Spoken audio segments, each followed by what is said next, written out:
कल वाली खातून गई। देखिए ना, इंसान नसीब से नहीं लड़ सकता। मैंने जो पॉसिबल था, जितना पॉसिबल था, मैंने फिर भी गुंजाइश निकाल ली थी, फिर भी एक रूल निकाल लिया था कि शायद फ़ायदा हो जाए, तो वो बस अब कुछ नहीं हो सकता। मुझे नियत का सवाब मिल जाएगा और जो है मतलब और कुछ नहीं हो सकता। अल्लाह की तरफ से इत्तफाकन बारिश, शदीद बारिश, बल्कि मूसलाधार बारिश उस दिन हुई जिस दिन अदर लॉस थे।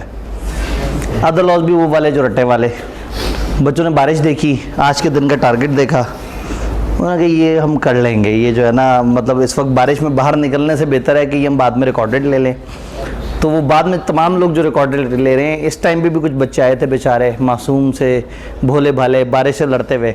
आप लोग अच्छे टाइम पे आ गए थे, बाद में बारिश हुई, वापस नहीं जा सके, या आप लोग बारिश में से उफ। तो ये इतनी दूर दूर जो बैठे हुए हैं क्लास में, अब आज बच्चे कम हैं तो आप थोड़ा सा आगे की तरफ आ जाए। उन्होंने कहा नहीं, पाँचों ऐसी 16 पे चले हुए होने चाहिए ताकि जो है ना ठंडक महसूस हो, ठंड लग रही होगी, शाबाश, ऐसे बच्चे हर कौम में ज़रूर होने चाहिए। उसने कहा सर एसी बंद कर दें, पेपर देने बीमार हो जाएंगे। फाइनली इन्होंने कॉलेज का कबाड़ा करने के बजाय अपनी ज़ाती सेहत को वो किया। एक काम कर लेते हैं, सेंटर वाला बंद कर देते हैं, एक चलता रहे, ये जोन को कवर कर लेगा, और फिर पीछे अगर वो वाला ऑन रख लेते हैं, ये बंद कर दें, ये वाला बंद कर देते हैं, ये सबसे जालिम एसी है। ये चलता रहेगा तो ये शायद इस पूरे एरिया को वो कर देगा, और पता नहीं इतना काफ़ी है या नहीं, काफ़ी है, आज तो ठंडक है। चलें जी, फिर भी अगर मसला हुआ तो वो छोटा वाला दरमियान में है ना, वो चला लेंगे जी। तो डे 1 पे शायद पता नहीं आप लोगों की क्लास से शुक्र इधर कमिटमेंट ही नहीं हुई। मैंने क्लास में कहा था कि अगर बीच में भी आगे ना बारिशों वाला मौसम भी आएगा, फिर अगर किसी दिन शदीद बारिश हो रही हो, घुटने घुटने पानी खड़ा हुआ हो, आप लोग क्लास में पहुँचें और आप लोग भीगे हुए हों और जो है उसमें आप कपा रहे हों और आप कहेंगे नहीं सर हमारे लिए क्लास इंपॉर्टेंट है, तो उस दिन फिर आप लोगों को चाय पिलाई जाएगी। लेकिन इसमें से अक्सर शर्तें पूरी नहीं हुई, ना आप कपा रहे हैं, ना आप भीगे हुए हैं, और ना घुटने घुटने पानी है। लेकिन बहरहाल बारिश और वो सब मौजूद है, और वो बच्चे जो आज हिम्मत करके आए हैं, मेरे दिल में उनके लिए एहतराम है। तो लेकिन आप लोगों का एहतराम से पेट नहीं भरता, तो फिर हम एक दफ़ा जितने बच्चे हैं इन्हें काउंट करते हैं और इन सब के लिए एक एक चाय का कर लेते हैं। ठीक है जी जी, इनमें हम पहले पी चुके हैं, ठीक है, ये भाई ने मेरी एक चाय बचा ली, ठीक है। और कौन कौन ऐसे लोग हैं जो पहले पी चुके हैं? याद करें, सुबह घर से पी के चले होंगे, हॉस्टल में पी होगी, कॉलेज में किसी टाइम पे चाय पी ली होगी। उनका पी तो है, लेकिन जो मुफ्त वाली चाय है ना उसका मज़ा ही अलग होता है।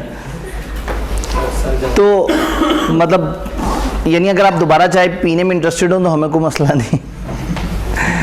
तो मेरे ख्याल में फिर ये इतने बच्चे काउंट करते हैं, और भाई जो है वो फिर हमारा पैगाम लेके कैंटीन पहुंच जाएंगे। अल्लाह करे कैंटीन वाले आए हुए हो, आए हुए हो सकता है उनका सामान जो है ना चाय का वो बह गया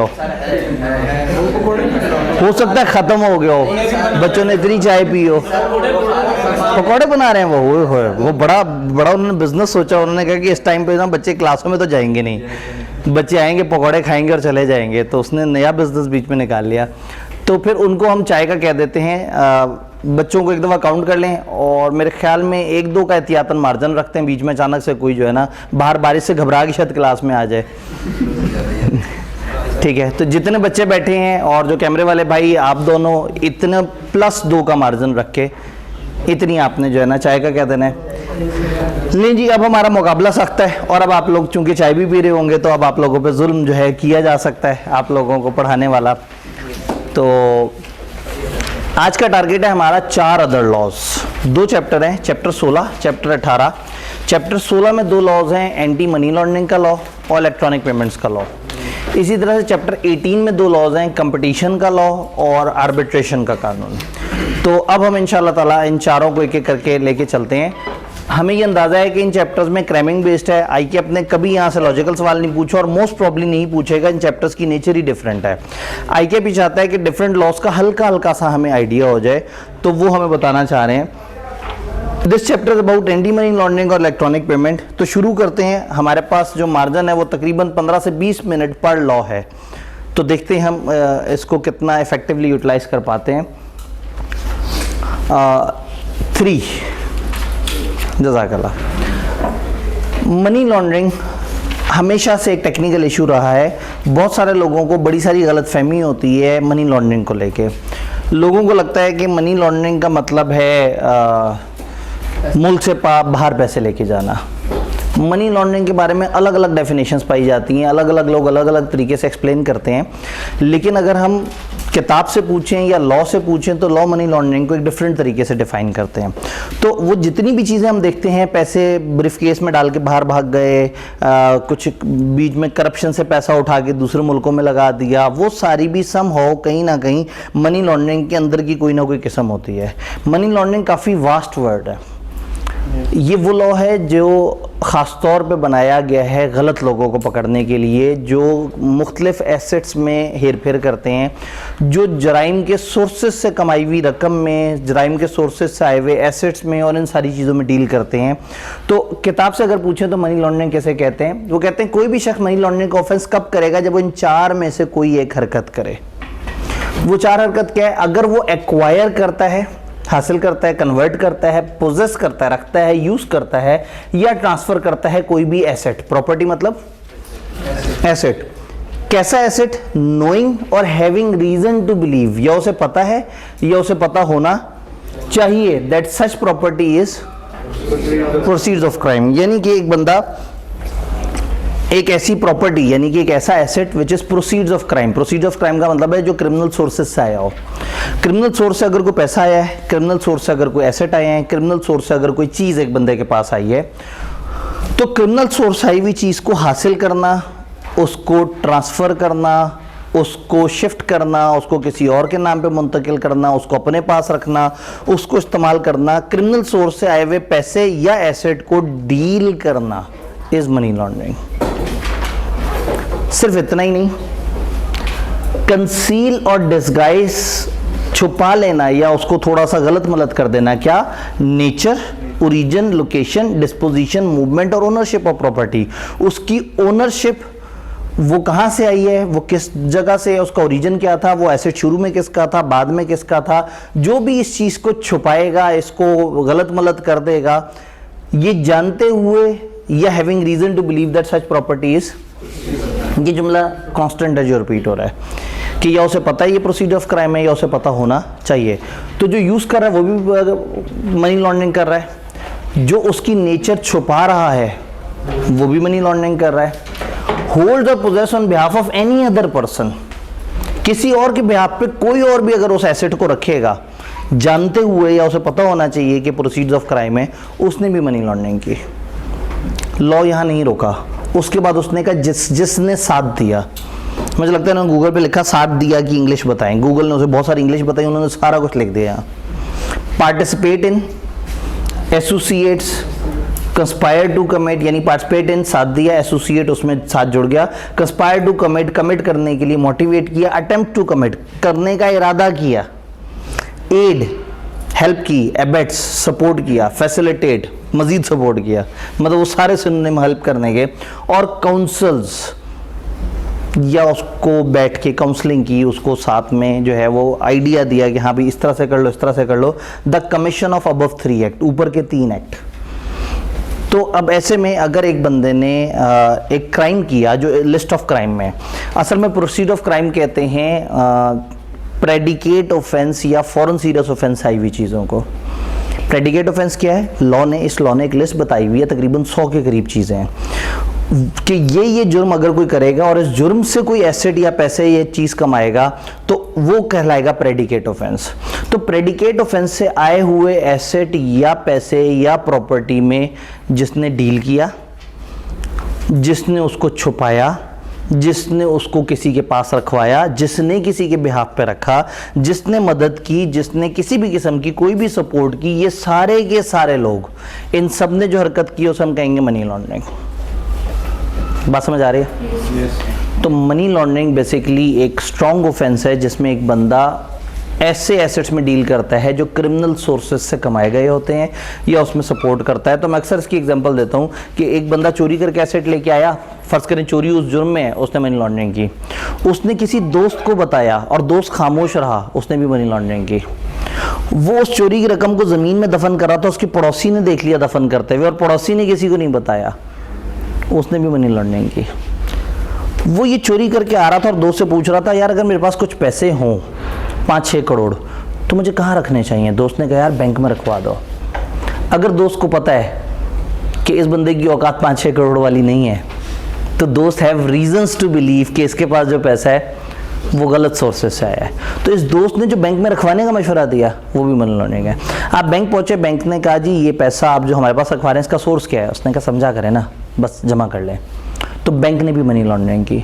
तो जो करेगा, जो सपोर्ट करेगा, जो हेल्प करेगा, जो रखेगा, जो किसी भी तरीके से आएगा, उस सब ने क्या किया? Money laundering. किताब से पूछते हैं तो मनी लॉन्ड्रिंग की ये चीज़, ये डेफिनेशन है, ये हमें अच्छी तरह से याद करनी होगी कि IQAP कभी भी पूछ सकते हैं, एक आध दफ़ा उन्होंने पूछा हुआ भी है। अब प्रोसीड्स ऑफ क्राइम क्या है? कोई भी प्रॉपर्टी, कोई भी एसेट जो ड्राइव हुआ है प्रेडिकेट या फॉरेन सीरियस ऑफेंस। ये ट्यूटर नोट है। ट्यूटर नोट का मतलब है ये सिलेबस का पार्ट नहीं है, लेकिन समझाने के लिए, क्योंकि प्रेडिकेट ऑफेंस का आगे भी जिक्र हुआ है और प्रोसीड्स ऑफ क्राइम नहीं समझ आता कि क्रिमिनल प्रोसीड्स क्या है। तो जो भी एक प्रेडिकेट ऑफेंस आई हुई चीज़ है या फॉरेन सीरियस ऑफेंस आई हुई चीज़ है वो प्रोसीड्स ऑफ क्राइम है। प्रेडिकेट ऑफेंस क्या है? एक ऐसा ऑफेंस जो कि स्केड्यूल 1 में दिया हुआ है। इस एक्ट के साथ स्केड्यूल 1 है, उसमें लंबी चौड़ी लिस्ट है, तो वहाँ पे उन्होंने ये लिस्ट दी हुई है कि ये ऑफेंस हैं। उसमें करप्शन भी है, उसमें टैक्स चोरी भी है, उसमें असले में डील करना भी है, उसमें अगवा करना भी है, उसमें मर्डर करना भी है। उन्होंने एक लिस्ट ऑफ ऑफेंस बताया हुआ है। इन ऑफेंस से आया हुआ जो पैसा है उसमें डील करना। और foreign serious offence predicate offence वाली चीज़ें हैं लेकिन किसी दूसरे मुल्क में। अब ये लॉ अच्छा खासा सख्त है। अब इस लॉ में जो अगली चीज़ है कि ये कैसे पता लगेगा कि चोरी की चीज़ है, ये कैसे पता लगेगा ये मामला ऐसे हुआ था, ये कैसे पता लगेगा कि ये चीज़ यूँ थी। अब जाहिर है हर चीज़ में शक तो होंगे, तो जब भी एक चीज़ में हमें शक है कि ये किस तरह से है, तो यहाँ गवाही कितने लोग देंगे, यहाँ केस कैसे चलेगा, यहाँ कैसे पता लगेगा कि मनी लॉन्ड्रिंग हुई थी, यहाँ कैसे पता लगेगा ये सारी चीज़ हुई। किताब ने मेरे पे आसान कर दिया। उन्होंने कहा वैसे ही होगा जैसे कानून शहादत ऑर्डिनेंस में होता है। तो जो कानून शहादत में जो रूल्स हैं वही रूल्स इस पे अप्लाई कर देंगे। वो क्या रूल्स हैं हमें नहीं पता। तो इसका केस कैसे चलेगा? वैसे जैसे कानून शहादत ने बताया है। फिर अगला मरहला प्रेडिकेट ऑफेंस। ये कानून इतना सख्त है कि वो कहते हैं कि ओरिजिनल ऑफेंस अदालत में भले साबित ना हुआ हो अभी, लेकिन अगर मनी लॉन्ड्रिंग वालों ने कह दिया कि आपने मनी लॉन्ड्रिंग की है तो आपने मनी लॉन्ड्रिंग की है। फॉर एग्जांपल एक बंदे पे केस चल रहा है कि इसने एक बंदे का मर्डर किया है और मर्डर करने के बाद उसके एसेट्स जो है चोरी करके ले गया। मनी लॉन्ड्रिंग वालों ने कह दिया जी इसके पास मर्डर के बाद आए हुए पैसा है और उसने इस पैसे से प्रॉपर्टी खरीदी है तो इसने मनी लॉन्ड्रिंग की है। मज़े की बात, अभी मर्डर का फैसला ही नहीं हुआ अदालत में, अदालत ने अभी तक ऐसे मुजरिम डिक्लेयर नहीं किया। तो प्रेडिकेट ऑफेंस का अपनी असल अदालत में जुर्म साबित होना भी ज़रूरी नहीं है मनी लॉन्ड्रिंग के लिए। तो ये इतना ख़तरनाक लॉ है। पहली बात, नॉलेज, इंटेंट या purpose required as an element offence. Offence के अंदर नॉलेज, इंटेंट या पर्पस जो है वो कैसे होगा? That may be taken from factual circumstances in accordance with कानून शहादत 1984। तो जो कानून शहादत 1984 का कानून है उसके तहत जो जो चीज़ें होंगी वैसे की जाएंगी। तो हमें नहीं पता वो क्या है। हाँ, in order to prove an offence of money laundering का ऑफेंस साबित करने के लिए कन्विक्शन यानी मुजरिम डिक्लेयर होना of an accused for respective predicate offence shall not be. असल जगह उसे सज़ा हुई या नहीं हुई, हम अगर कह देंगे तो हम उसे सज़ा सुना देंगे। ये कानून ख़ास तौर पे लाया ही इसलिए गया कि जब किसी को पकड़ना होगा और वो कहीं से मुजरिम साबित नहीं हो रहा होगा तो मनी लॉन्ड्रिंग के अंदर पकड़ लेंगे। क्योंकि इसमें इतना दूर दूर की बात है कि हाँ भाई वो फलाना मिनिस्टर ने एक दफ़ा कॉल करके इस तरह का जुमला बोला था जिस जुमले से उसने कंस्पायर टू कमिट किया था एक ऐसे बंदे को जो मनी लॉन्ड्रिंग के बारे में सोच रहा था। है ना, अटेम्प्ट्स टू कमिट, जो अटेम्प्ट कर रहा है और जो उसे हेल्प कर रहा है और जो उसको सपोर्ट कर रहा है, जो उसे मशवरा दे रहा है। तो इतना बड़ी इसकी बाउंड्रीज बना दी कि अब कभी भी किसी भी सियासतदान को जब पकड़ना होता है ना तो वो इस तरह से पकड़ लेते हैं। नवाज शरीफ को जिस वक्त डाउन करना था तो कई दफ़ा बड़ी कोशिशें की, कोई चीज़ हाथ नहीं आई जी, हाउसिंग स्कीम में स्कैंडल है, फलाना में, और कुछ नहीं तो साफ़ पानी ख़राब पानी केस शुरू कर दिया, कहीं कुछ नहीं मिला। उन्होंने कहा चलो अब हम निकाल के लेके आते हैं पिटारे में अपना सबसे आखिरी हरबा, मनी लॉन्ड्रिंग। और क्या मनी लॉन्ड्रिंग? दूसरे मुल्क में अकामा रखते हुए उस मुल्क से अपने बेटे की कंपनी से तनख्वाह नहीं ली और उसको मनी लॉन्ड्रिंग में फिट कर दिया। मतलब ये इतना वसी कानून है कि इसमें कुछ भी फिट किया जा सकता है। अभी फिर इमरान खान की बारी आई। अब जब इसको डीरेल करना था, क्या भाई अब इसको किस तरह से उतारें, बड़ी सारी कोशिशें ये वो इस तरह से करके जी, इसके वो ससुराली रिश्तेदारों ने ये करप्शन कर दी है, इसने जिसको वज़ीर आला बनाया था उसने ये करप्शन की है, बट डायरेक्ट इमरान खान तक नहीं पहुंच पा रहे थे, तो फॉरेन फंडिंग केस, क्योंकि टेक्निकली वो मनी लॉन्ड्रिंग है। तो मनी लॉन्ड्रिंग इतना वसी कानून है कि जब कोई नहीं पकड़ा जा रहा होता तो इसके थ्रू पकड़ते हैं। और मज़े की बात है कि ज़रूरी नहीं कि अदालत ने वो उस रेलेवेंट जुर्म पे आपको मुजरिम भी डिक्लेयर किया हो, अगर इन्होंने कह दिया तो आप मुजरिम हैं। अब अगर एक बंदा मनी लॉन्ड्रिंग करते हुए पकड़ा गया या इन्होंने तकरीबन उसे मनी लॉन्ड्रर डिक्लेयर कर दिया तो होगा क्या, सज़ा क्या है? जो भी ऐसा करेगा उसको पनिशमेंट मिलेगी रिगरस इम्प्रिजनमेंट, सिर्फ कैद नहीं, रिगरस कैद बामुशक्कत, कम से कम 1 साल और ज़्यादा से ज़्यादा 10 साल। फाइन होगा जो 25 मिलियन तक जा सकता है। एंड वो प्रॉपर्टी, वो एसेट फॉरफीट कर लिया जाएगा, जब्त कर लिया जाएगा, या उसके इक्विवेलेंट अमाउंट उस बंदे से ले ली जाएगी। तो एक तो जो करप्शन की है, ये जो गड़बड़ की है, वो वापस ले लेंगे, 25 मिलियन तक का फाइन कर देंगे और कम से कम 1 साल और ज़्यादा से ज़्यादा 10 साल की कैद बामुशक्कत उस बंदे को कर देंगे। अगर एक कंपनी ने मनी लॉन्ड्रिंग की है तो कंपनी पे जुर्माना पड़ेगा 100 मिलियन का, और फिर कंपनी की तहकीक ओपन हो जाएगी, कंपनी के तमाम ऑफिसर्स की इन्वेस्टिगेशन करेंगे जिस कंपनी ने मनी लॉन्ड्रिंग की है, और जो ऑफिसर गिल्टी पाया गया उस ऑफिसर को ऊपर वाली सजाएं होंगी, 1 से 10 साल कैद, 25 मिलियन और वो वाली चीज़ छीन ली जाएगी। बात समझ आई कुछ?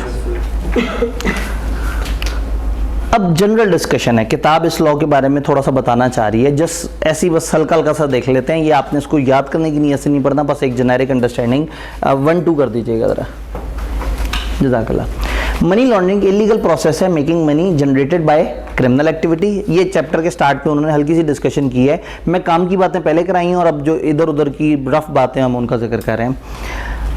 गलत एक्टिविटी से जनरेट की हो, जैसे कि ड्रग ट्रैफिकिंग, मंशियात की वो जो इधर उधर स्मगलिंग वगैरह, टेररिस्ट की फंडिंग, टैक्स एवेजन, बहुत सारे उन्होंने कानून है, उन्होंने 2-3 की एग्जांपल दे दी। Appears to have come from a valid source, यानी गलत तरीके से जो पैसा आया, जो अपेरेंटली लग रहा है कि साफ तरीके से आया, उसमें डील करना मनी लॉन्ड्रिंग है। Money criminal activity is considered dirty, गलत सोर्स से जो पैसा आएगा वो गंदा पैसा माना जाएगा। ये प्रोसेस उसे लॉन्डर कर देता है, उसे साफ कर देता है, लॉन्ड्री होते हैं ना, धुलाई वगैरह, तो ये उसे साफ कर देता है ताकि वो क्लीन हो जाए। एंटी मनी लॉन्ड्रिंग के लॉज वो रूल्स हैं जो बिजनेस, इंस्टीट्यूशन और इवन पूरे मुल्कों को हेल्प करते हैं कि मनी लॉन्ड्रिंग, टेररिस्ट फाइनेंसिंग से अपने आप को बचा सकें। इनिशियली ये लॉ आए थे फाइनेंशियल इंस्टीट्यूशंस को बताने के लिए, लेकिन उसके बाद से ये ग्लोबल कंसर्न बन गया है और इंटरनेशनल अथॉरिटीज़ इसमें कूद पड़ी हैं। FATF और वर्ल्ड बैंक, ये लोग मिल के मुख्तलिफ मुल्कों की अथॉरिटी और बैंक्स के साथ मिल के मनी लॉन्ड्रिंग से बचने की कोशिश कर रहे हैं। पाकिस्तान में जो लॉ है उसका नाम है एंटी मनी लॉन्ड्रिंग एक्ट 2010, और ये लॉ डिस्करेज करता है क्रिमिनल्स को, उनके लिए हार्डर कर देता है कि वो इल गॉटन, गलत तरीके से हासिल हुए पैसे को छुपाएं। Anti money laundering regulation also require financial institutions to monitor customer transaction and report any suspicious financial activity. ये कानून फाइनेंशियल इंस्टीट्यूशंस को भी कहते हैं कि आपको जब कोई अजीब मशकूक एक्टिविटी नजर आए आपने उसको रिपोर्ट करना है। इस पूरी लिस्ट में ये आखिरी लाइन काम की है, बाकी उन्होंने जनरल सा तबसरा किया है कि मनी लॉन्ड्रिंग क्या है, किस तरह से, हमने तो पूरी डेफिनेशन पढ़ ली। तो आपने इस लॉ में जो शुरू की डिस्कशन है इसमें इस लाइन को ज़रा ज़्यादा ध्यान से देखना है, यानी इसको याद करना है। उसके बाद मनी लॉन्ड्रिंग की डेफिनेशन और उसका जो फ़ाइन है आपने उसको जहन में रखना है।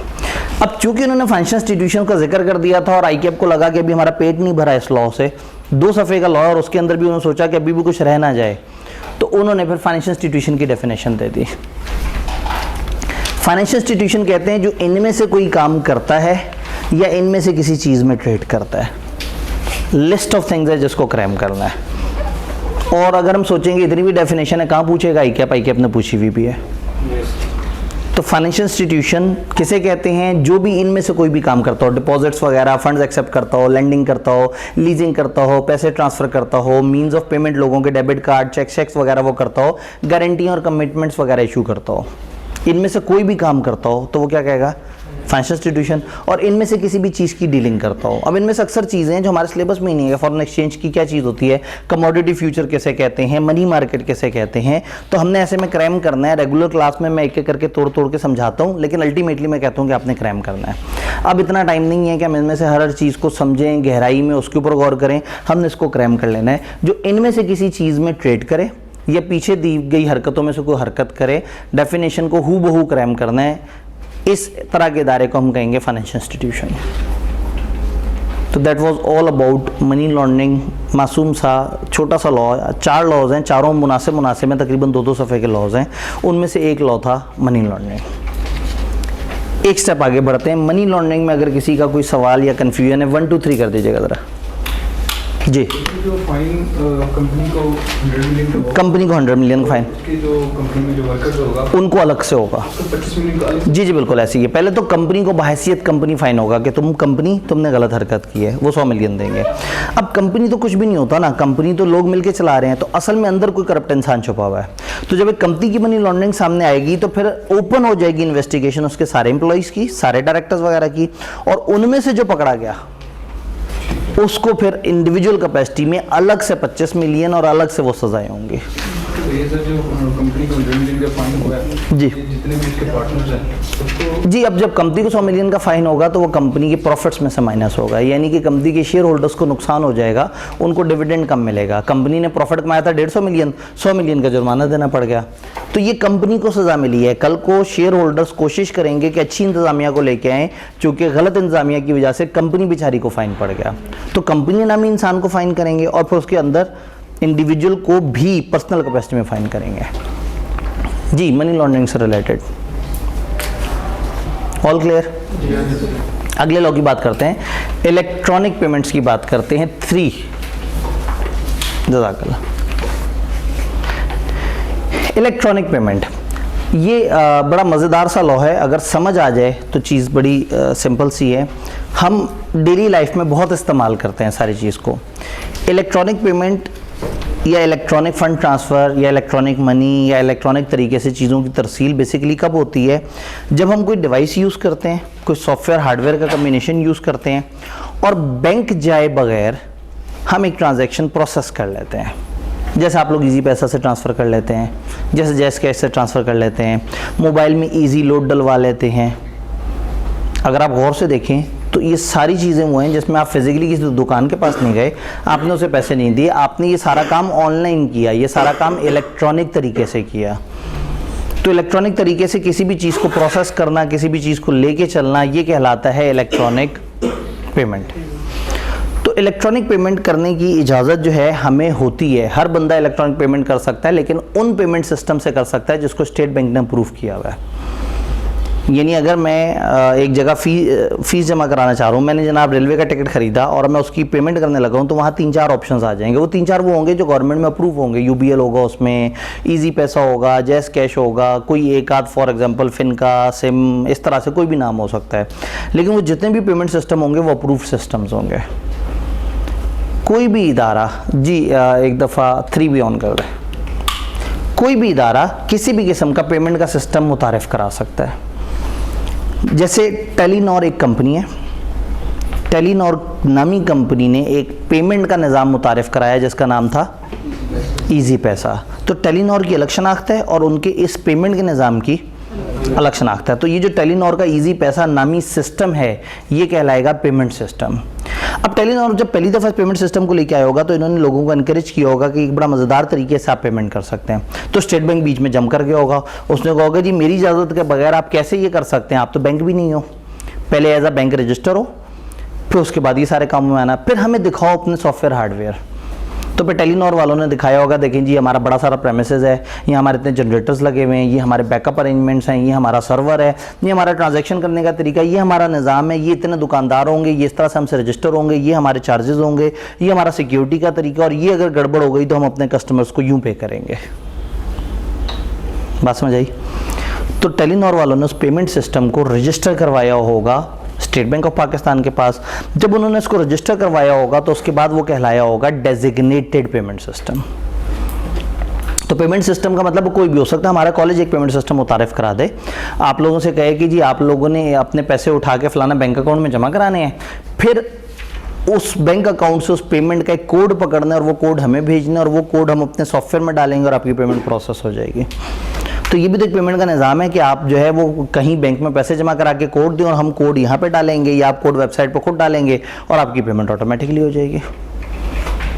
या आप वेबसाइट पे जाएं और कोर्स परचेस करने लगें तो वो कहें अच्छा जी क्रेडिट कार्ड की यहाँ पे डिटेल दें फलाना इस तरह से। तो ये हमारा पेमेंट सिस्टम है।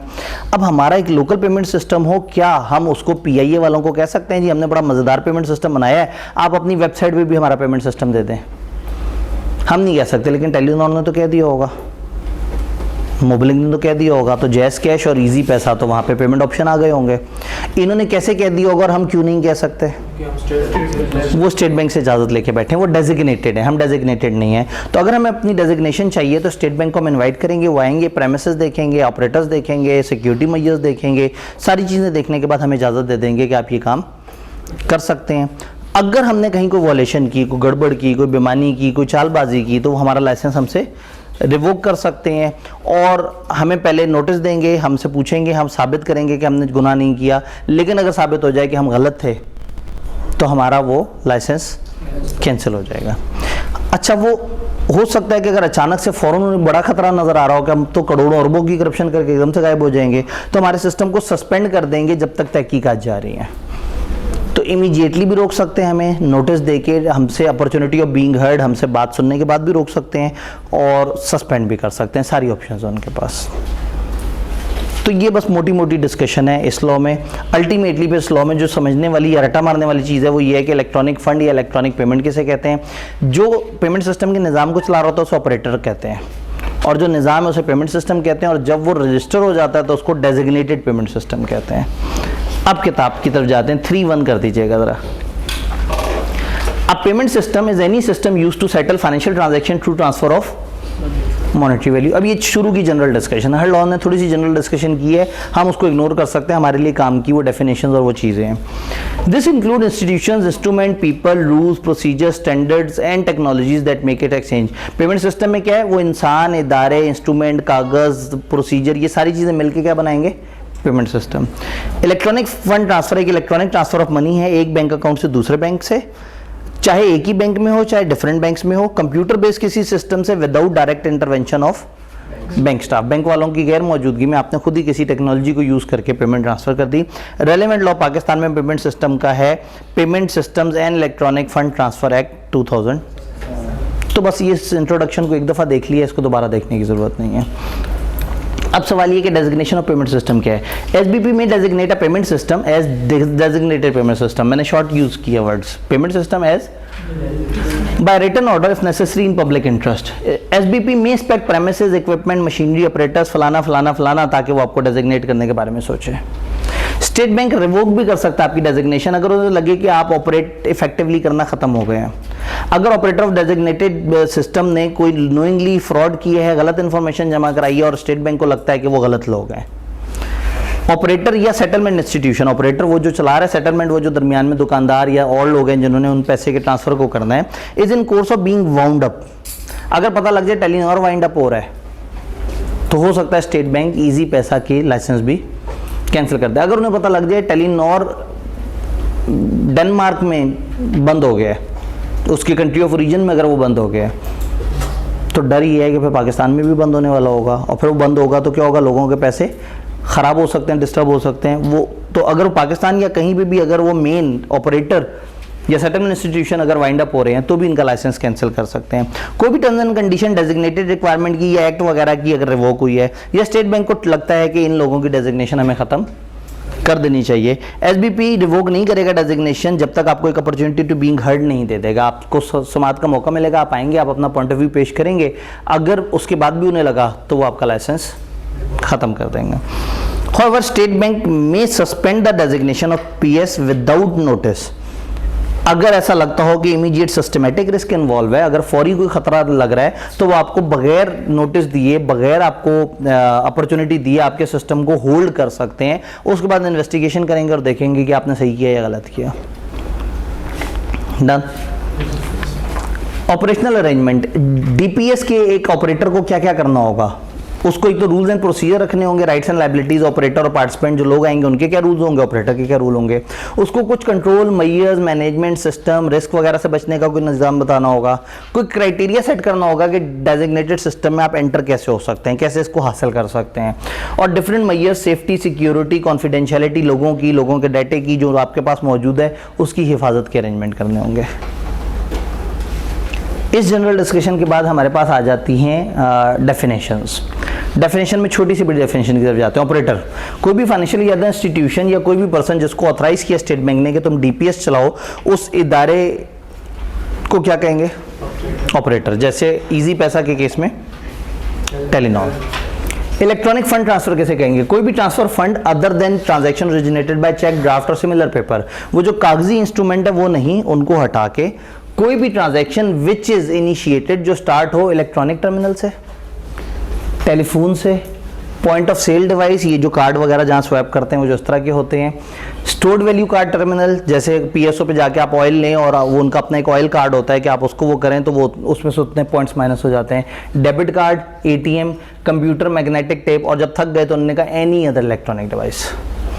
तो जब भी एक ट्रांजैक्शन किसी इलेक्ट्रॉनिक डिवाइस से इनिशिएट हो, so as to order, instruct और ऑथराइज, कि वो ऑर्डर कर रहे हैं, इंस्ट्रक्ट कर रहे हैं, ऑथराइज कर रहे हैं किसको, एक फाइनेंशियल इंस्टीट्यूशन को, और क्या कह रहे हैं उसे, डेबिट कर दो। या तो मैं अगर अपने मोबाइल से अपने मिज़ान बैंक की ऐप में जाके और वहाँ से अपना लेस्को का बिल पे करना चाहूँ तो मैं वहाँ से पे कर सकता हूँ। तो मैं अपने मिज़ान बैंक को ऑर्डर दे रहा हूँ, ऑथराइज कर रहा हूँ कि तुमने जाके लेस्को का ये वाला बिल जिसका ये आईडी है उसके इतने पैसे मेरे अकाउंट से निकाल के उनके अकाउंट में डाल देने हैं। तो मैंने जो किया वो एक इलेक्ट्रॉनिक तरीके से किया।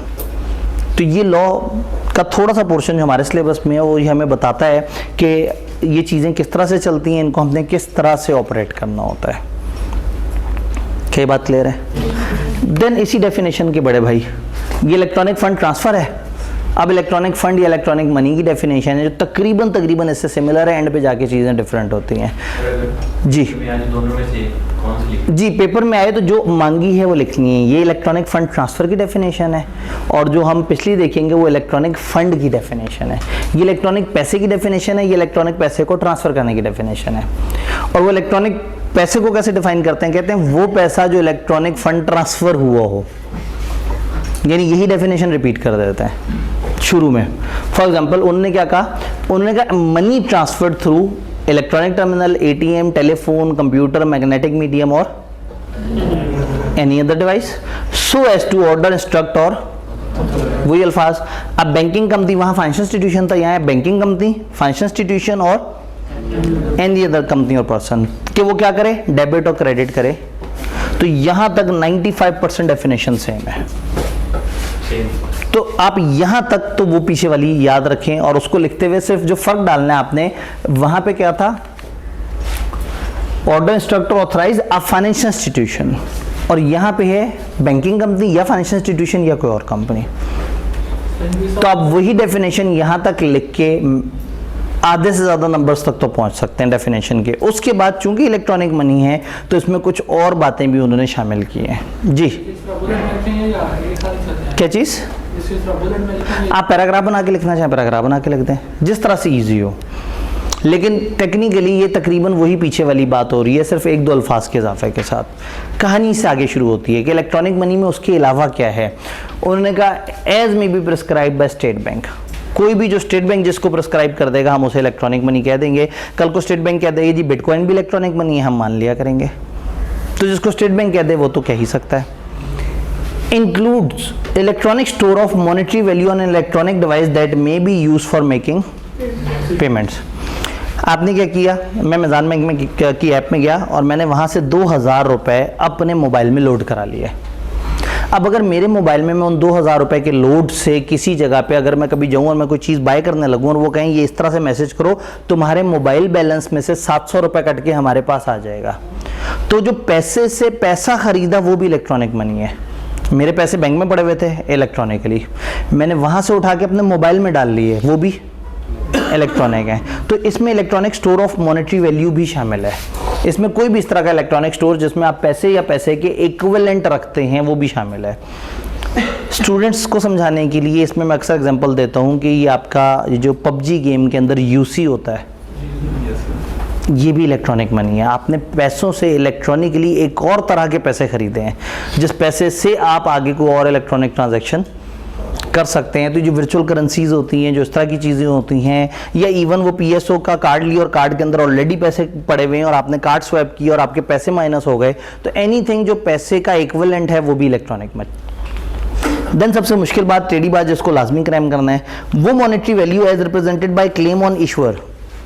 इशूअर था बैंक, बैंक इशू कर रहा है, तो मैंने क्या किया, मैंने क्लेम किया है ऑन इशूअर। मैंने क्लिक किया कि लेस्को को पेमेंट करो। किसको हुक्म दिया? इशूअर को। मेरा इशूअर बैंक था, बैंक के पास मेरे पैसे थे, उसने इशू करना है। तो claim on the issuer which is stored in electronic, जो किसी डिवाइस के ऊपर स्टोर है, मैंने उसको क्लिक किया है। और पेमेंट इंस्ट्रूमेंट इशूड, इशू है on receipt of funds of an amount not less in value than monetary value issued. जब मैं करूंगा तो उतने ही पैसे ट्रांसफर हो जितने मैंने कहीं, उससे कम ट्रांसफर ना हो। तो मैंने कहा लेस्को का मेरा इतने हज़ार का इतना ये वाला बिल है, ये आपने पे करना है, तो उसने उतने ही पैसे मेरे अकाउंट में से निकाले और उतने ही जाके लेस्को में अदा कर दिए। Accepted as means of payment by undertaking other than issuer. Issuer के अलावा लेस्को भी तो मानता हो कि मिजान से पेमेंट हो सकती है। तो इलेक्ट्रॉनिक मनी एक ऐसे इलेक्ट्रॉनिक टर्मिनल पे चीज़ स्टोर हुई हुई जिसको आप इलेक्ट्रॉनिकली इस्तेमाल कर सकते हैं और आप ऑर्डर देके उसको कहीं और भेज सकते हैं, लेकिन वहाँ भेज सकते हैं जो हमारे इशूअर के अलावा वो भी इसको एक्सेप्ट करता है। ये सिर्फ समझाने वाली बात थी, आपने रट्टा मार लेना है। तो ये electronic fund transfer, electronic money और इलेक्ट्रॉनिक जो है ना उसके हम लोगों ने जिक्र किया थ्रू आउट। तो इस चैप्टर में 2 लॉस थे, हमने दूसरे लॉ के जिक्र किया। अब हम चलते हैं तीसरे लॉ की तरफ। 1 2 3 कर दीजिए, मतलब 1 और 3। दामन वक्त में गुंजाइश कम से कम। इंपॉर्टेंट डेफिनेशन कौन सी भाईजान? अगर हैं ही 2-2 सफ़े के लॉ, इसमें फर्दर क्या करना है? जो गैर ज़रूरी डिस्क्रिप्शन है उसको उड़ा दें, लेकिन डेजिग्नेशन भी पूछी जा सकती है, लाइसेंस का रिवोक भी पूछा जा सकता है, और जालिम डेफिनेशन में से कोई भी पूछी जा सकती है। तो मैं ये नहीं कह सकता कि ये नहीं आएगी या ये आएगी, तो ये बेहतर है कि आप डेफिनेशंस कर लें। हाँ, जब आप ड्राफ्टिंग की प्रैक्टिस कर रहे हो तो सर उसामा थोड़ी बहुत आपको इसमें मज़ीद वो बता सकते हैं, थोड़े से और शॉर्टकट, लेकिन मैं चाह रहा हूँ कि मैं कम से कम पूरा पढ़ाऊँ, बजाय इसके कि मैं कहूँ ये चीज़ इंपॉर्टेंट और मैं उस पर ज़्यादा फोकस करूँ। मेरी तरफ से फोकस पूरे चैप्टर पे हो। समझना पूरा चैप्टर है, याद करते हुए अगर आपको लगे कि थोड़ी दिक्कत हो रही है, और मेरे ख्याल में अगर 2-2 सफ़े याद करने से चीज़ें बन रही हैं, यानी ये 16, 17, 18, इसमें 6 लॉज हैं और सब तकरीबन 2-2 सफ़े के हैं, और औसतन 12, 13, 14 नंबर का सवाल इन 3 चैप्टर्स में से आ रहे होते हैं, और होते भी रटे वाले हैं।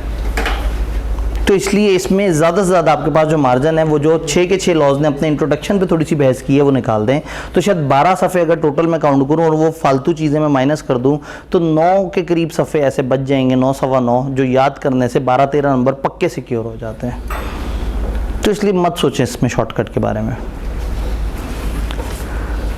कंपटीशन का लॉ, कंपटीशन किसे कहते हैं? क्या है कंपटीशन? मुकाबला।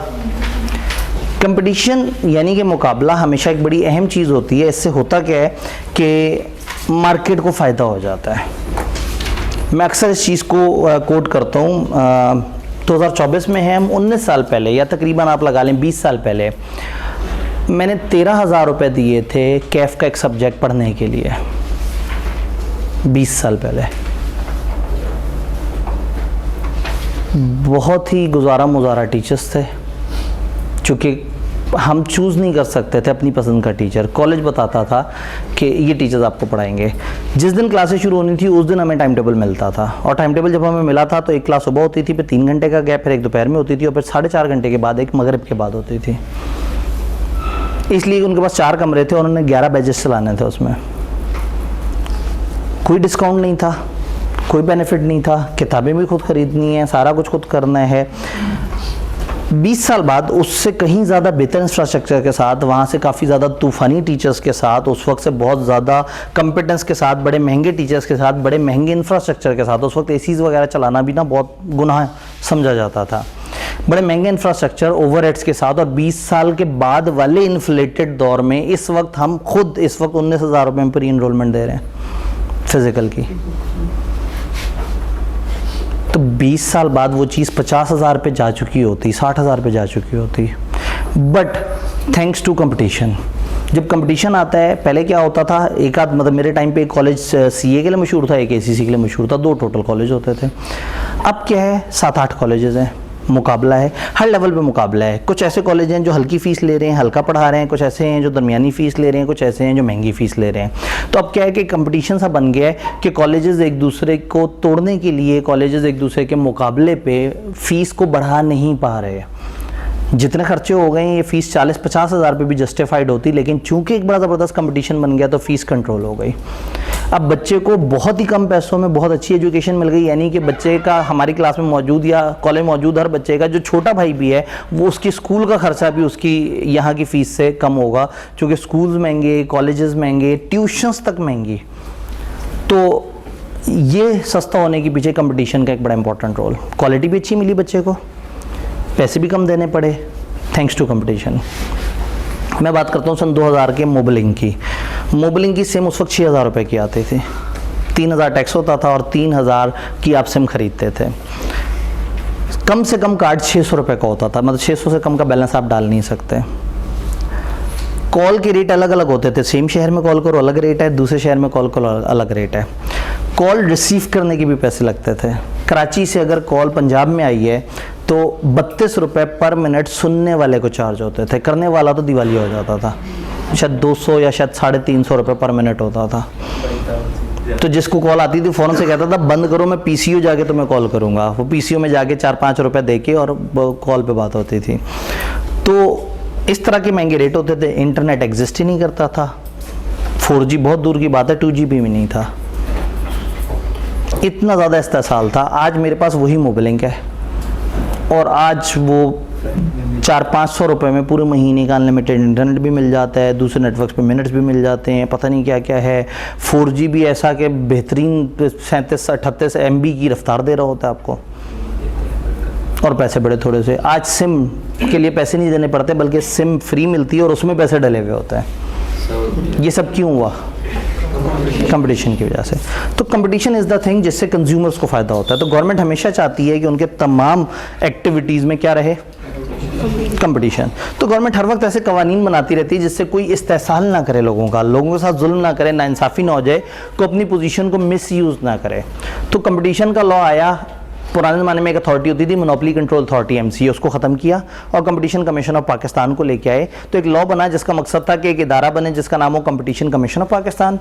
ये इदारा कंपटीशन की राह हमवार करे और ये इदारा पाकिस्तान में मुख्तलिफ लोगों को कंपटीशन पे प्रमोट करे, कुछ रूल्स बनाए और जो उन रूल्स की खिलाफ वर्जी करे ये इदारा उनको सज़ा देते। ये इदारा इतना पावरफुल है कि ये गवर्नमेंट के इदारों को भी सज़ा दे सकता है। इसने ICAP तक को 2 दफ़ा सज़ा दी है।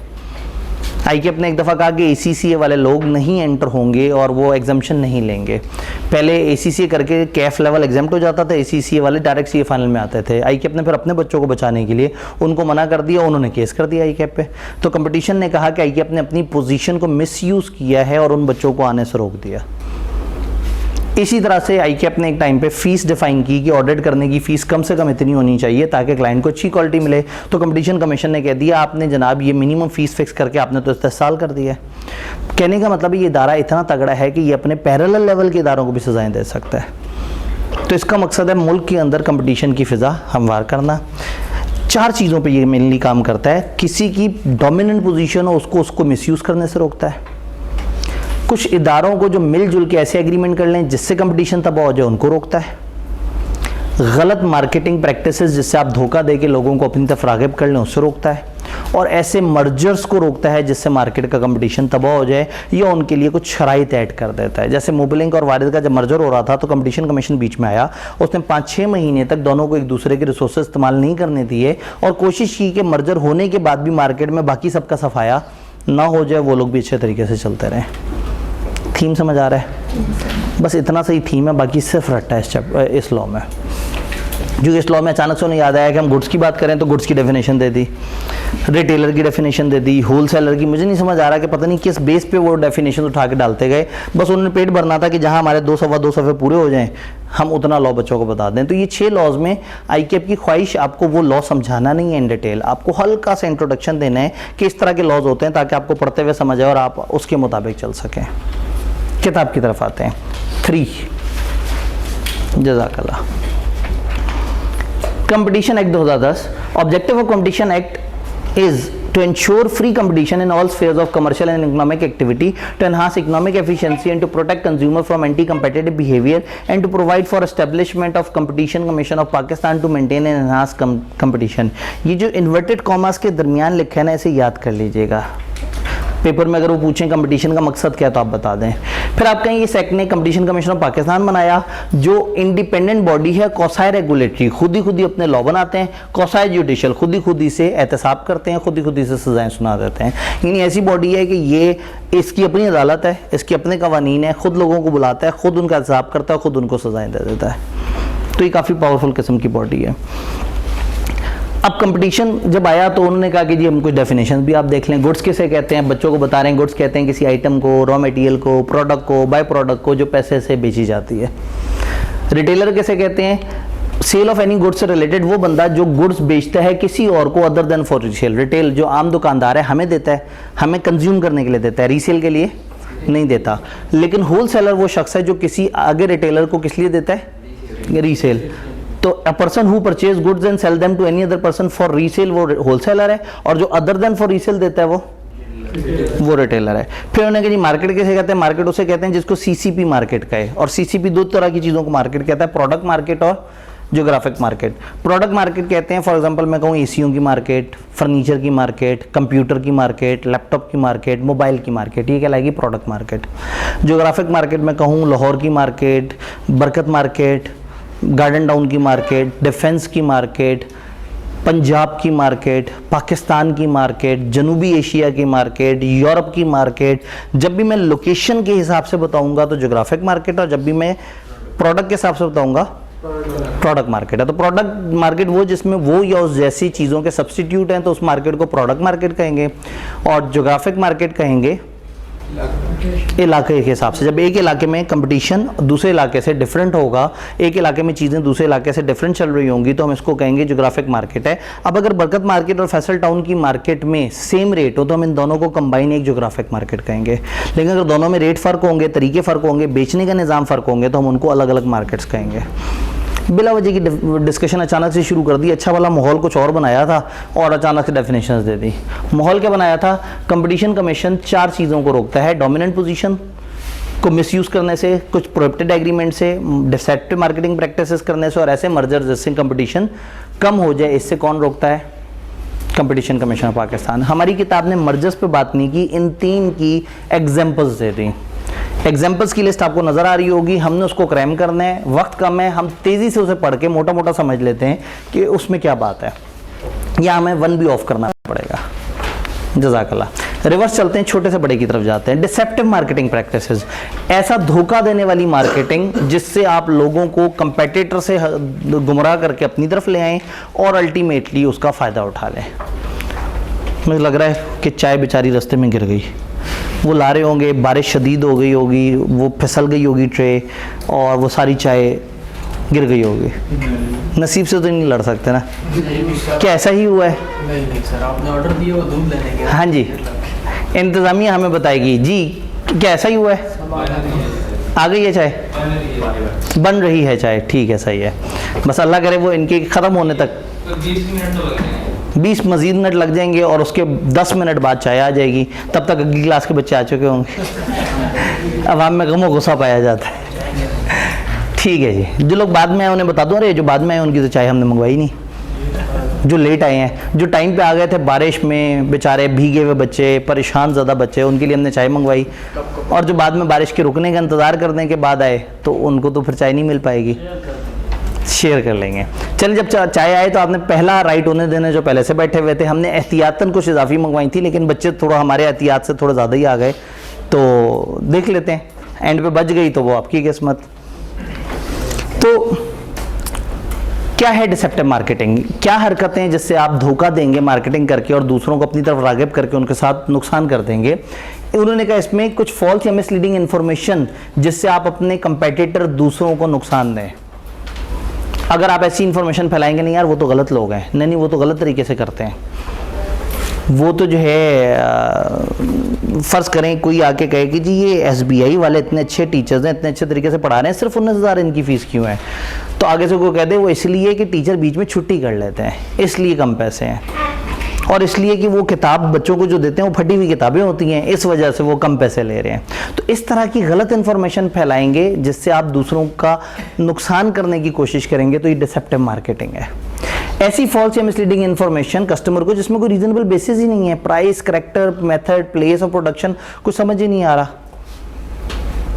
कॉलेज ने अनाउंस कर दिया आ जाओ जी हमारी बड़ी सस्ती फीस है, ले जाओ हमसे 19,000 रुपये में क्लासेस। बच्चों ने जनाब धड़ाधड़ एडमिशन कराया और बाद में कॉलेज ने कहा ये पोर्टल पकड़ो, ये ऑनलाइन क्लास की बात हो रही थी। मैंने कहा भाई क्या क्या बात करते हो, मैं तो फिजिकल एडमिशन लेना था। उन्होंने कहा हमारे एडमिशन में कहाँ लिखा था physical.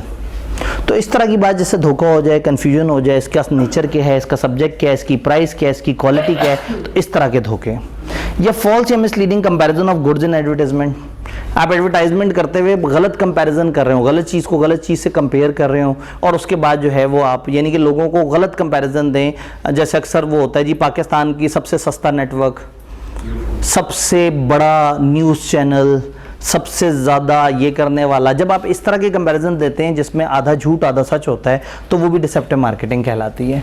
And finally fraudulent use of another trademark, firm name, product labelling या पैकेजिंग। सर्फ एक्सेल गरीब के साथ हमेशा ये होता है, वो महंगा सर्फ है तो बहुत सारी लोकल कंपनियां सर्फ बनाती हैं, उसकी शक्ल सर्फ एक्सेल जैसी रखती हैं, उसका मोनोग्राम और इस तरह से करके, और सर्फ एक्सेल ही एंड पे छोटा सा ई लगा देती हैं, और वो वहाँ जहाँ सर्फ एक्सेल पड़ा होता है उसके पास वाली जगह पे वो दुकान वालों को पैसे देते हैं कि जी आपने रखना ऐसे सर्फ एक्सेल के पास ही है। अब सर्फ एक्सेल से उनकी कॉस्ट ऑफ प्रोडक्शन हाफ होती है और प्राइस उन्होंने सर्फ एक्सेल के करीब करीब की रखी होती है, दिखने में भी सेम होता है। मेरे जैसा एक अनाड़ी बंदा जाए और उसको घर वालों ने कहा जी सर्फ एक्सेल लेके आना है, तो मैं जाके देखूंगा, मुझे जो सर्फ एक्सेल जैसी चीज़ नजर आएगी मैं उठा के कार्ट में डाल के पे कर दूंगा। तो इस तरह के धोखे जैसे आप दूसरों का नाम, लेबल, पैकेजिंग यूज़ कर रहे हैं, तो झूठी इन्फॉर्मेशन दूसरे के बारे में फैलाना, अपनी इन्फॉर्मेशन गलत बताना, गलत कंपैरिजन देना या किसी और के ट्रेडमार्क वगैरह को यूज़ करना, ये सब डिसेप्टिव मार्केटिंग है। कंपटीशन कमीशन इससे मना करता है। इसे पीछे चलें तो abuse of dominant position. Abuse of dominant position का मतलब ऐसी प्रैक्टिसेस जिससे आप प्रिवेंट, रिस्ट्रिक्ट या रिड्यूस या कम कर रहे हैं कंपटीशन रेलेवेंट मार्केट में। डोमिनेंट पोजीशन का मतलब आप तगड़े हैं। अब आप तगड़े हैं तो आप उस चीज़ का नाजायज़ फ़ायदा उठा रहे हैं। अगर फ़र्ज़ करें हमें पता है कि बच्चों ने कंपनी लॉ में आना ही हमारे पास है, तो हम रख दें 35,000 फीस। चूँकि हमें पता होगा कि जी जब भी आप तहकीक करेंगे तो कहेंगे यार कंपनी लॉ वाले तो अंकल यहाँ पे बैठे हुए हैं, तो अब यहाँ 35,000 फीस कर दें और उसके बाद आप लोगों का इस्तेहसाल करें। तो ये गलत बात है। हम अपनी डोमिनेंट पोजीशन अगर रखते भी हों तो हम उसको मिसयूज़ नहीं करेंगे, हम वही करेंगे जिस तरह से मार्केट में सारे प्रैक्टिस करते हैं। तो आपने अपनी पोजीशन को अगर गलत तरीके से इस्तेमाल किया तो फिर अच्छा खासा कबाड़ा हो सकता है।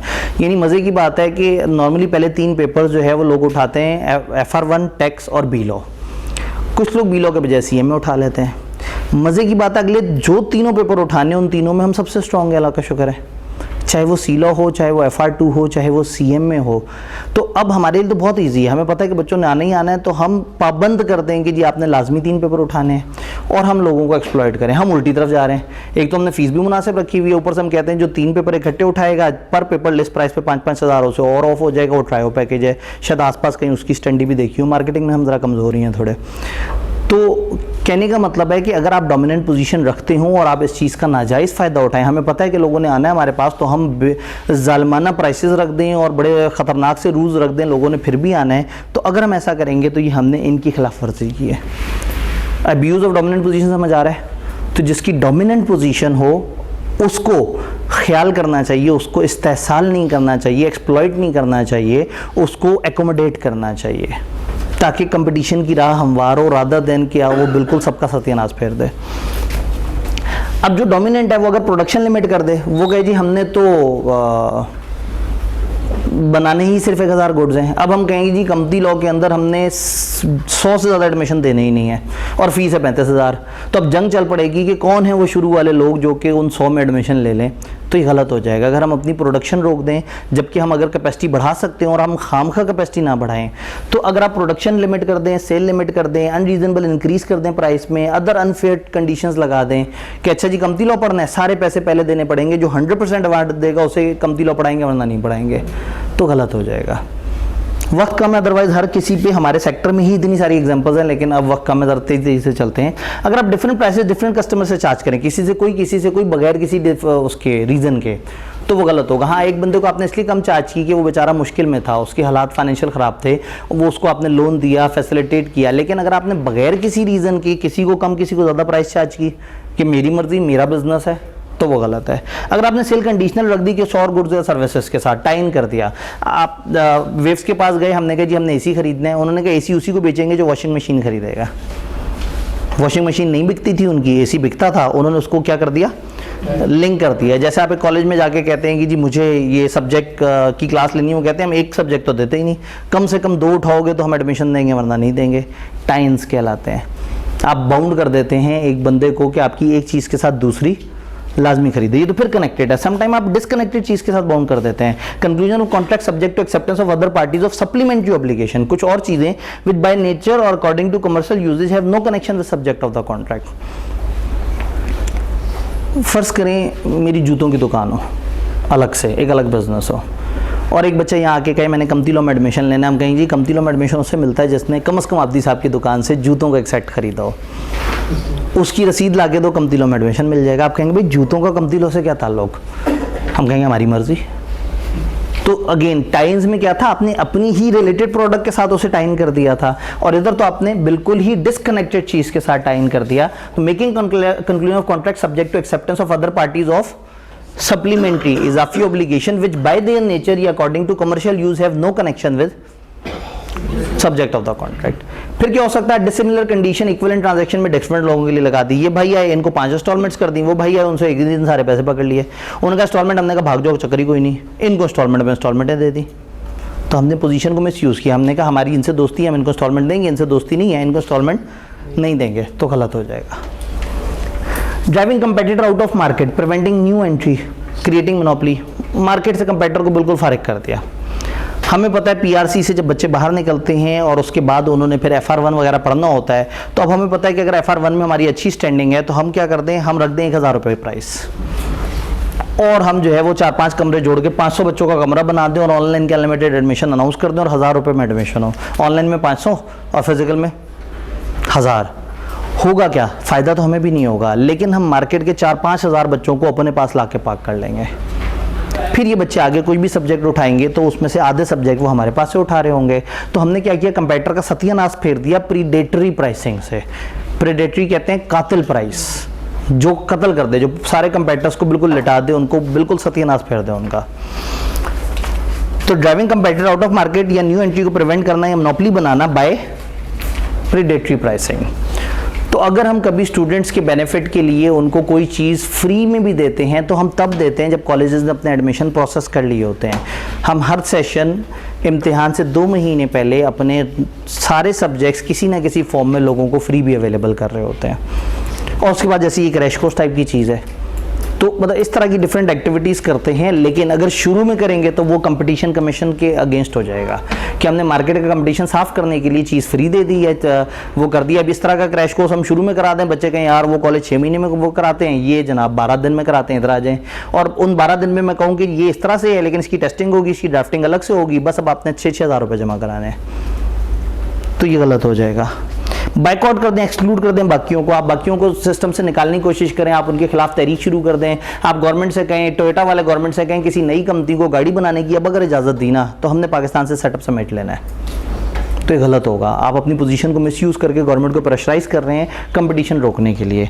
रिफ्यूज़ टू डील, अगर एक बिजनेस का है आपको हमने एडमिशन देना, ये भाई पहुंचे हैं एडमिशन कराने के लिए, मैंने एडमिशन कराना है सी लॉ में, उन्होंने कहा नहीं आपको एडमिशन देंगे। उनका ऐसा चलना सी लॉ नहीं, मुझे FR2 में, उनका एडमिशन ही नहीं है। उन्होंने कहा अभी मेरे साथ एक दोस्त करा के गया है, उन्होंने कहा हाँ ठीक है आपके लिए नहीं है। मैंने कहा क्यों, वजह क्या है, मैंने कुछ गलत किया? उन्होंने कहा हमारा इदारा है, हमारी मर्जी, आपको एडमिशन नहीं देना। That is refusal to deal. यानी एक इदारा अपनी पोजीशन को मिसयूज़ करेगा तो फिर इस तरह के मामला होंगे। देन इससे मिलता जुलता कॉन्सेप्ट होता है इससे आगे प्रोहिबिटेड एग्रीमेंट, इसमें एक इदारा नहीं होता, 2 या 2 से ज़्यादा इदारे मिलके ऐसे एग्रीमेंट करते हैं जिससे मार्केट का कंपटीशन खराब करते हैं। वो मिल के आपस में तय कर लेते हैं कि हम इतनी प्राइस फिक्स कर देंगे, हम ये कंडीशन लगा देंगे, जो भी खरीदेगा सबके लिए इसी तरह से होगा। सारे कॉलेजेस मिलके तय कर लें कि किसी बच्चे को कभी भी ज़िंदगी में रिफंड नहीं करना। सारे कॉलेज मिलके तय कर लेंगे, सारे ही कॉलेजेस 100% फीस शुरू में ले लेंगे। तो अगर मिलके मुख्तलिफ लोग इस तरह से अरेंजमेंट सेट कर लें जिससे मार्केट ख़राब हो रही हो, तो वो उन्होंने मना किया है। टेरिटरीज डिवाइड कर लें, वॉल्यूम डिवाइड कर लें। पेप्सी कोक वाले जो है वो कहते हैं, कोक वाले कहते हैं जी इस गांव में पेप्सी तुमने नहीं आना, और फिर पेप्सी कहे कि उस गांव में तुमने नहीं जाना, तो उस गांव में सिर्फ पेप्सी और उस गांव में सिर्फ कोक, तो वहाँ पे वो चाहे 150 रुपये की बोतल बेचें, कंपेटिटर ही नहीं है। तो समटाइम आप वॉल्यूम के हिसाब से डिवाइड कर देते हैं, टेरिटरी के हिसाब से डिवाइड करते हैं, टाइप ऑफ गुड्स के हिसाब से डिवाइड कर देते हैं। तुमने एसी नहीं बेचना, हमने डीप फ्रीज़र नहीं बेचना, तुम उसमें कमाओ हम उसमें कमाएंगे, इस तरह के अगर अरेंजमेंट कर लेते हैं। क्वांटिटी ऑफ प्रोडक्शन फिक्स कर लेते हैं, जैसे सीमेंट के अंदर होता है, सारे सीमेंट वाले मिलके एक ख़ास क्वांटिटी से ज़्यादा नहीं बनाते, ताकि मार्केट में हमेशा सीमेंट की डिमांड रहे, हमेशा सप्लाई कम हो और डिमांड ज़्यादा हो, ताकि उनका रेट स्टेबल रहे। मैनर या means of providing any service तय कर लेंगे, हम हमेशा इस तरह से सर्विस प्रोवाइड करेंगे। टेक्निकल डेवलपमेंट को रोक लेंगे, हमने इससे ज़्यादा तहकीक नहीं करनी, इससे ज़्यादा इनोवेशन नहीं लेके आना अपनी प्रोडक्शन के अंदर।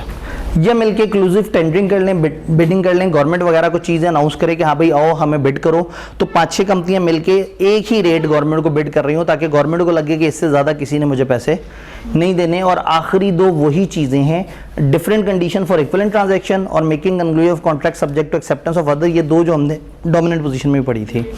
तो डोमिनेंट पोजीशन को मिसयूज़ करना, रिस्ट्रिक्टिव एग्रीमेंट्स या डिसेप्टिव मार्केटिंग प्रैक्टिसेस या ऐसे मर्जर जो लेसर करते हैं कंपटीशन को, वो मना है। तो इन 3 की जो एग्जांपल्स हैं इनको हमने याद करना है, या कम से कम इतनी दफ़ा पढ़ लेना है कि पेपर में आ जाए तो हम 3 या 4 खुद से ज़रूर बता सकें। तो मैंने हल्का हल्का सा ज़रूर तबसरा किया है, लेकिन ज़ाहिर है हमारे पास उतना वक्त नहीं है कि हम बहुत ज़्यादा गहराई में जाएं। तो चलते हैं अपने चौथे आखिरी लॉ की तरफ,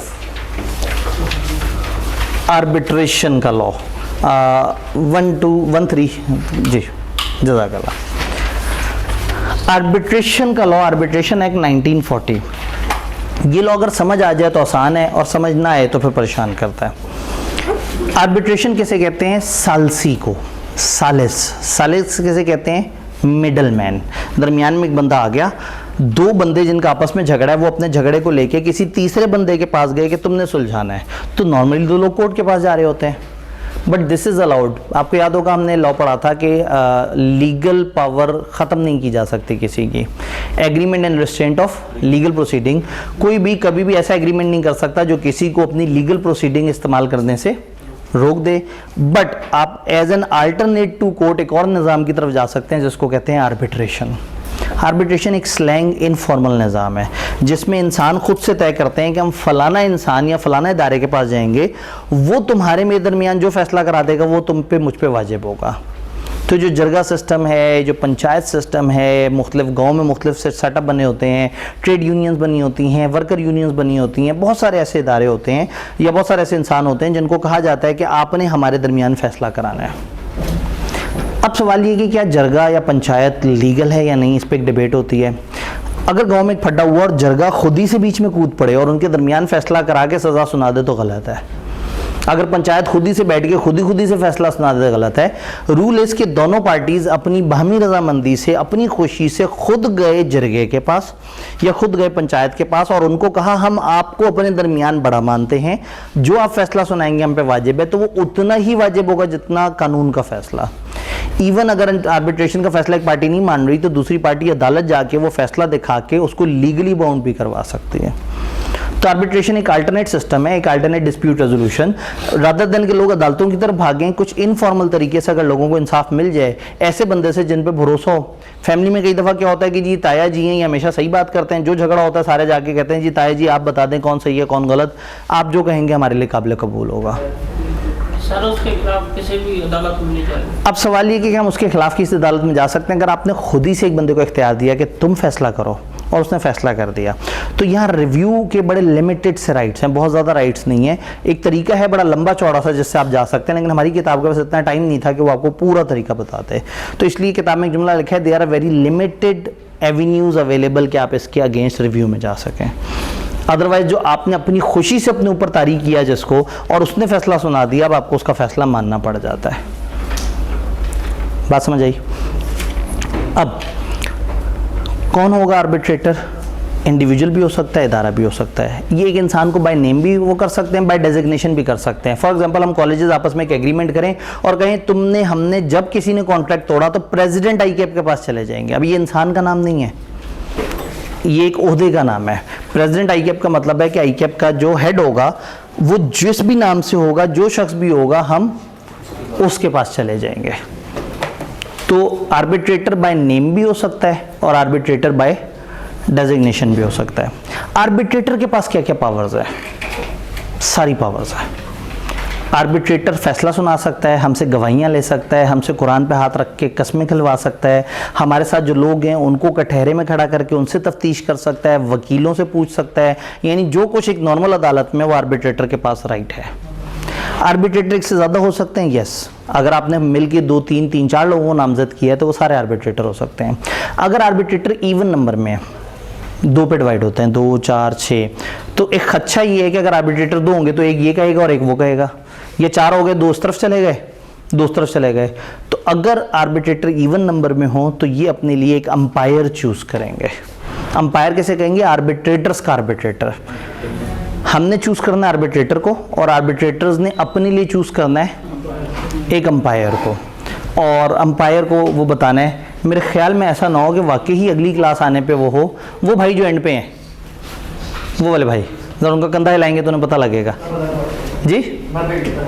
ठीक है, हाँ, उन्हें कहते हैं कि एक दफ़ा जल्दी से उन्हें कहते हैं कि अगर अभी ना भेजी तो फिर ऑर्डर कैंसिल हो जाएगा, क्योंकि फिर तो जो है ना वो अगले बच्चे आ गए और तसादुम में आपकी चाय मारी गई। अच्छा, वो कप में डाल रहे हैं चाय, ठीक है। चाय कप में डल रही है, थोड़ी पहले चाय बन रही थी। तो स्टेप बाय स्टेप हम स्टेज ऑफ कंप्लीशन के करीब जाते जा रहे हैं। तो ऐसा ना होगा इंस्पेक्शन के वक्त जो है ना वो स्टेज ऑफ कंप्लीशन 95% थी और जो है ना, खैर आप लोगों ने कॉस्ट शायद ना पड़ी हो। तो हम लोग बात कर रहे थे आर्बिट्रेटर्स अपने लिए एक अंपायर चूज कर लेंगे। नॉर्मली क्या होता है, आर्बिट्रेटर 4 महीने के अंदर फैसला सुना देते हैं और अगर वो ना सुना पाएँ और टाइम गुजर जाए तो अंपायर के पास बात चली जाएगी, या वो खुद ही अंपायर की तरफ रेफर कर देंगे या उनमें झगड़ा हो जाए। तो मामला कौन तय करेगा? अंपायर। आर्बिट्रेटर या अंपायर हर तरह की पावर रखते हैं लोगों से तफ्तीश करने की, और फिर अगेन जो भी खर्चा पानी हुआ है सारे आर्बिट्रेशन प्रोसेस में, अंपायर या आर्बिट्रेटर डिसाइड करेंगे कि कब किसने वो खर्चा देना है। तो अंपायर समझ आ रहा है? आर्बिट्रेशन आर्बिट्रेटर्स में से नहीं होगा अंपायर। आर्बिट्रेटर्स ने किसी और को, एक इंडिपेंडेंट थर्ड पर्सन को अंपायर बनाया होगा जो आर्बिट्रेटर्स के दरमियान फैसला कराएगा। अंपायर हम नहीं सिलेक्ट करेंगे, आर्बिट्रेटर सिलेक्ट करेंगे, हम आर्बिट्रेटर्स को सिलेक्ट करेंगे। तो वो आपस में डिसाइड कर लेंगे कौन अंपायर, और अंपायर का फैसला उन पे भी वाजिब होगा और हम पे भी। तो अंपायर है बड़ा आर्बिट्रेटर, आर्बिट्रेटर्स का आर्बिट्रेटर। कुछ और वर्ड भी हैं, यहाँ एक वर्ड इस्तेमाल होता है अवार्ड। आर्बिट्रेटर जो अवार्ड देगा, अवार्ड मतलब जो वो फैसला सुनाएगा, जो डिसीजन देगा, इस तरह से। तो इस लॉ ने हमें क्या किया है? इस लॉ ने हमें जनरली बताई हैं कुछ इम्प्लाइड प्रोविजन जो आर्बिट्रेशन में होती हैं। यानी कि आर्बिट्रेशन के लॉ में अगर आप कुछ तय करेंगे तो वैसे होगा, लेकिन अगर कुछ तय नहीं करेंगे तो कम से कम ये रूल्स फॉलो होंगे जो हम देखने जा रहे हैं। जल्दी से इन्हें देखते हैं, कुछ डेफिनेशंस भी हैं, कुछ जनरल डिस्कशन। 3 दबा दीजिएगा, थैंक यू। आर्बिट्रेशन एक मेथड है जिससे पार्टीज अपने डिस्प्यूट रिजॉल्व करती हैं आउटसाइड कोर्ट, टेक्निकल डिफिकल्टीज बचाने के लिए। ये अल्टरनेट डिस्प्यूट रेजोल्यूशन की किस्म है। अल्टरनेट का मतलब है मुतबादिल, झगड़े को हल करने का जो मुतबादिल रास्ते होते हैं उनमें से एक रास्ता क्या है? आर्बिट्रेशन। ये there are limited rights of review and appeal of arbitration. Arbitration के फैसलों के अगेंस्ट रिव्यू बहुत ज़्यादा नहीं है, लिमिटेड ही राइट्स आपके पास हैं। इवन तो आर्बिट्रेशन एक काफ़ी पुराना है, लेकिन स्टिल ये एक वेल स्टैब्लिश्ड लॉ है तो काफ़ी पुराना, लेकिन ये वेल स्टैब्लिश्ड लॉ है। ट्रेड और कमर्शियल मैटर्स में उसकी कंसिस्टेंट लीगल डिसीजंस हैं जो उसकी इंटरप्रिटेशंस को वो करते हैं कंसिस्टेंटली। बड़े अरसे से 1940 से अब तक इतने फैसले होते आए हैं कि एक बड़ा लंबा चौड़ा निज़ाम है और बहुत सारे लोगों के पास बहुत सारे रेफरेंसेस मौजूद हैं कि इस तरह का मसला जब उस तरह से 3 साल पहले आया था तो फलाना ताजिर बरादरी के फलाना सदर ने ये फैसला सुनाया था। चूँकि इतना पुराना लॉ है कि इसके तहत इतने सैकड़ों, हज़ारों, लाखों केसेस हुए हुए हैं कि अब बहुत मुश्किल नहीं है। जब भी आर्बिट्रेटर के पास मामला आए तो वो देखता है इससे पहले इस तरह के मामलों में क्या सलूशन निकला था, वो उसके मुताबिक सलूशन दे देता है। आर्बिट्रेशन एग्रीमेंट कैसे कहते हैं? एक रिटन एग्रीमेंट जिसमें आप प्रेजेंट या फ्यूचर डिफरेंसेस जो झगड़े हैं वो आर्बिट्रेटर के पास लेके जाते हैं, चाहे आपने उससे आर्बिट्रेटर का नाम लिखा है या नहीं। लीगल रिप्रेजेंटेटिव की एक डेफिनेशन है, ये रटे वाली है, इसको जरा बाद में देखते हैं, इस वक्त हमारा फ्लो टूट जाएगा। Reference means reference to arbitration. आप आर्बिट्रेशन के अंदर जब लिखते हैं कि हम एग्रीमेंट में लिखते हैं हम आर्बिट्रेशन की तरफ जाएंगे, तो वो रेफरेंस है। जब झगड़ा हो जाता है तो कहते हैं आप आर्बिट्रेटर को नोटिस देते हैं कि आ जाओ, ये रेफरेंस है। रेफरेंस का मतलब है आप उनसे रुजू करते हैं। आपने शब्द सुना हो कि नैब ने रेफरेंस दायर कर दिया या नैब में रेफरेंस दायर हो गया। रेफरेंस दायर होने का मतलब है, रेफर करने का मतलब है उनकी तरफ रुजू करना। अंपायर थर्ड पार्टी है जिसको आर्बिट्रेटर ने अपॉइंट किया कि उनके दरमियान के झगड़े रिजॉल्व करवाए। जी 1 भी ऑफ कर दीजिएगा। अब जल्दी से देखते हैं provisions implied in arbitration agreement. बस जल्दी से पढ़ते हैं, बातें हमने सारी पढ़ी हुई हैं, इसकी इंग्लिश देख लेते हैं। आर्बिट्रेशन एग्रीमेंट अगर कोई डिफरेंट इंटेंशन ना एक्सप्रेस की जाए तो नॉर्मली उसमें ये डीम किया जाएगा कि फॉलोइंग प्रोविजंस हैं। रेफरेंस हमेशा एक बंदे की तरफ होगा, लेकिन अगर आप ज्यादा बंदों का जिक्र करें तो वो आर्बिट्रेटर्स होंगे। अगर इवन नंबर ऑफ आर्बिट्रेटर होंगे तो फिर आर्बिट्रेटर एक अंपायर अपॉइंट कर लेंगे महीने के अंदर अंदर। जो भी उनमें से सबसे लेट अपॉइंट हुआ होगा वहां से 1 महीने के अंदर अंदर आप अपने लिए अंपायर चूज कर लेंगे। आर्बिट्रेटर अवार्ड यानी कि फैसला सुना देंगे 4 months of entering on reference. जिस वक्त उनका नाम दर्ज किया गया या उनसे रब्ता किया गया उसके 4 महीने में सुना देंगे, या 4 महीने of written notice from any party. जिस वक्त हमने उनका नाम इंदराज किया या हमने उनको नोटिस दिया उसके 4 महीने के अंदर अंदर वो फैसला सुना देंगे, या अगर अदालत टाइम एक्सटेंड करना चाहे 4 महीने से तो अदालत की मर्जी।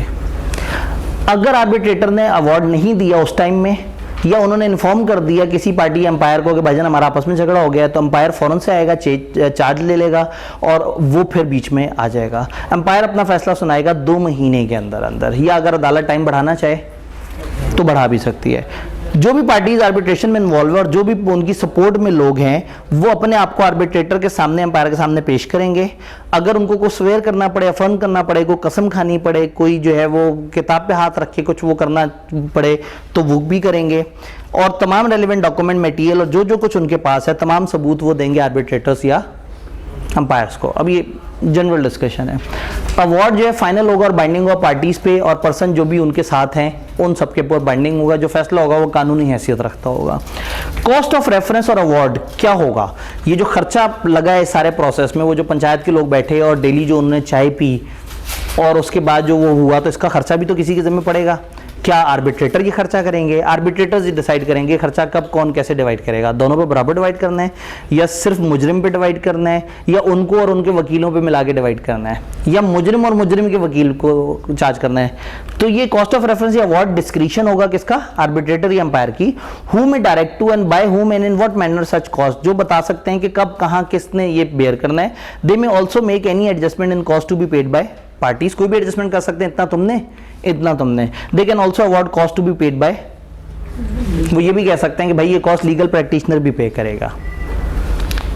अदर रूल्स क्या है? पार्टीज एक बंदे को एग्रीमेंट में बाय नेम भी अपॉइंट कर सकते हैं और किसी ऑफिस बेयरर के तौर पे भी अपॉइंट कर सकते हैं। जैसे मैंने कहा कि बंदे का नाम ले लें या कह दें प्रेसिडेंट आई कैप, तो वो उस तरह से भी बात हो सकती है।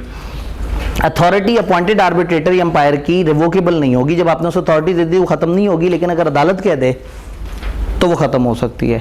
जब किसी केस में सारी पार्टीज एग्री करती हैं कि कोई भी झगड़ा उनके दरमियान किसी लीगल केस में है, वो आर्बिट्रेशन की तरफ जाना चाहिए। एक मामला ऑलरेडी अदालत में, पार्टीज मिलकर कहती हैं छोड़ो, अदालत से निकालते हैं, आर्बिट्रेटर के पास ले जाते हैं, तो दे आर अलाउड के वो मामले को निकाल के आर्बिट्रेटर के पास ले जा सकते हैं।